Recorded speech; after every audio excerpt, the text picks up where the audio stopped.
Hoy en Amanecer con Dios seguimos en nuestra serie Los atributos de Dios. Hoy un atributo maravilloso porque tiene que ver con nuestra vida terrenal, pero también con nuestra vida eterna. Dios como Dios perdonador. ¿Sabe? La forma reiterativa en que las escrituras nos habla justamente de este atributo de Dios nos dejan entrever que es algo importante para Él, pero también para nosotros. Y Jehová descendió en la nube y estuvo allí con él proclamando el nombre de Jehová. Y pasando Jehová por delante de él proclamó: Jehová, Jehová, fuerte, misericordioso y piadoso, tardo para la ira y grande en misericordia y verdad, que guarda misericordia a millares, que perdona la iniquidad, la rebelión y el pecado, y que de ningún modo tendrá por inocente al malvado, que visita la iniquidad de los padres sobre los hijos, y sobre los hijos de los hijos hasta la tercera y cuarta generación. Esto se escribía allí en el Éxodo capítulo 34 del versículo 5 al 7, dejándonos entender que así como el pecado puede traer maldición de generación en generación, el perdón de Dios, el perdón de Jehová, hace que nosotros podamos vivir de bendición en bendición, de victoria en victoria, y que podamos ser libres de la culpa. ¿Sabe? Allí en Nehemías también hay una declaración maravillosa. Recordaremos que Nehemías fue llamado por Dios para ir a reconstruir los muros de una ciudad que había sido desolada, abatida, y era la ciudad de Jerusalén. Y dice la palabra allí en Nehemías capítulo 9 y versículo 17: no quisieron oír ni se acordaron de tus maravillas que habías hecho con ellos.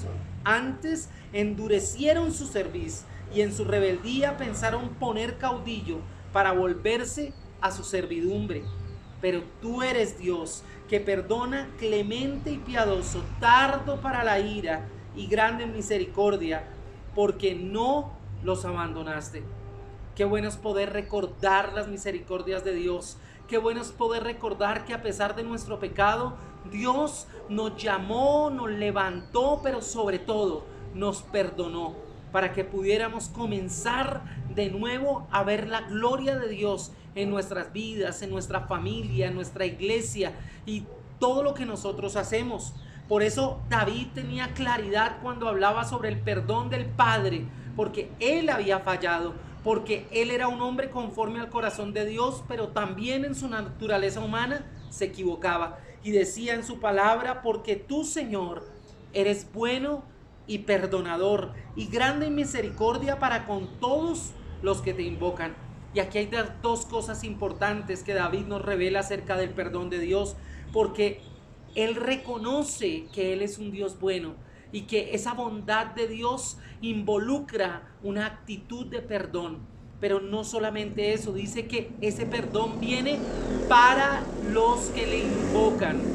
Mi hermano, yo quiero decirle a usted hoy, solamente falta una cosa, algo que te aparta entre Dios y tú mismo y tu corazón, y es que tú te puedas acercar a Él en oración, sinceramente, diciéndole: Señor, este es mi pecado, perdóname, perdóname, Señor. Así como David, quiero sentirme respaldado, quiero sentirme restaurado para seguir haciendo tu obra.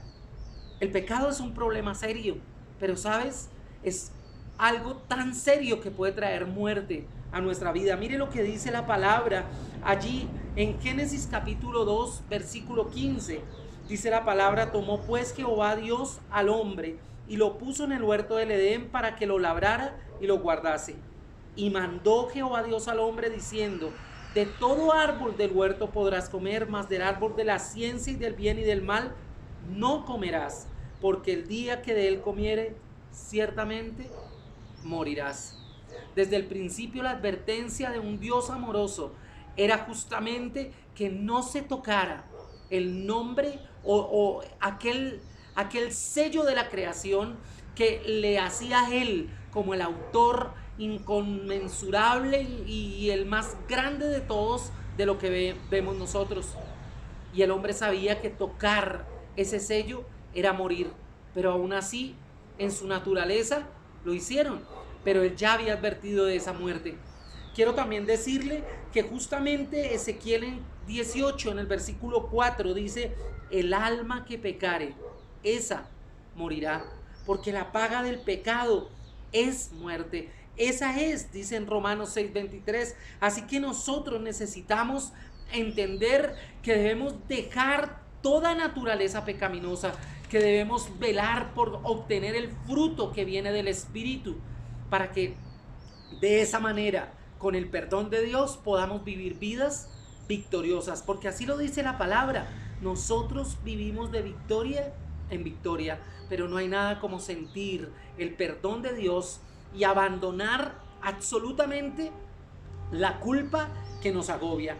Entonces, ¿qué tal si tú hoy, no sé si por primera vez, quizás no sea la primera vez, pero una vez más dile al Señor: Señor, acepto tu sacrificio en la cruz, el acto supremo de amor, el acto supremo de perdón.